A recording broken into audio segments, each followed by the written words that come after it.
Donald Trump, Alan Mendoza, what has he achieved? Well, I think you have to start, Nicky, by looking at where the world was at the time Trump came into office. We just had 8 years of the Obama administration, which had essentially run down America's prestige and power in the world, and had actually, through its actions, emboldened some of the worst regimes in the world to do activities that we would normally see stopped. So, for example, Iran was rampant in the Middle East. It had helped Assad fight in his war in Syria.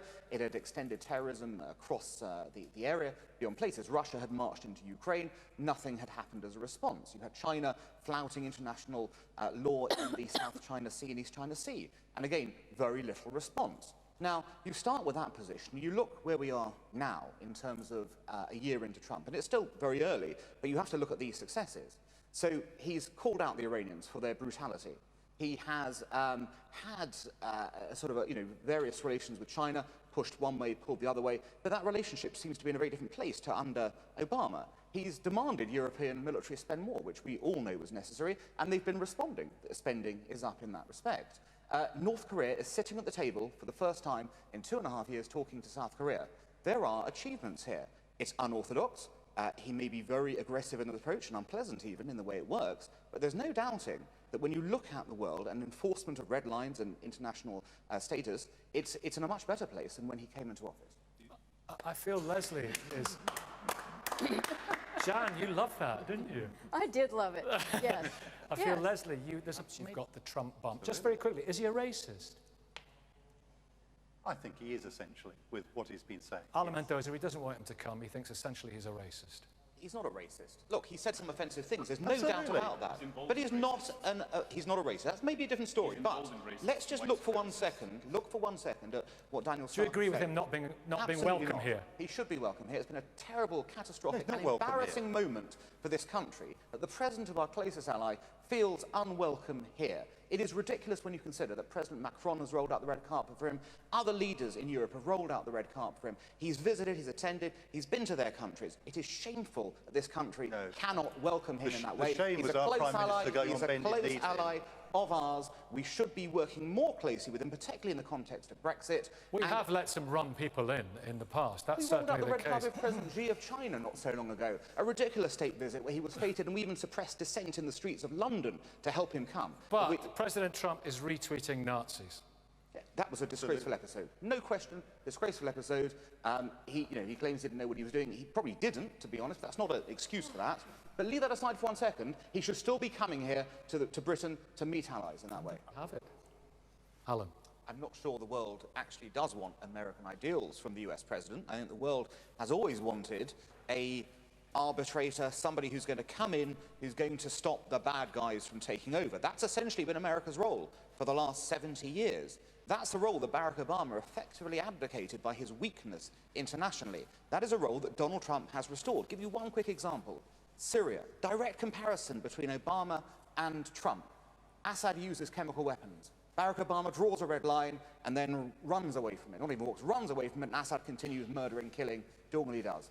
Trump sees when Assad uses chemical weapons and strikes him. Straight away, does it. No more chemical weapon use since then. Very simple. A message has been delivered, there is a red line, you cross it, we'll hit you. That's America's traditional role. That's what wasn't being followed under Obama. That is what Trump has restored America's power to. That is such a mischaracterization of what has happened. It is not. Just remember just what a terrible position America's reputation was in before Obama restored it.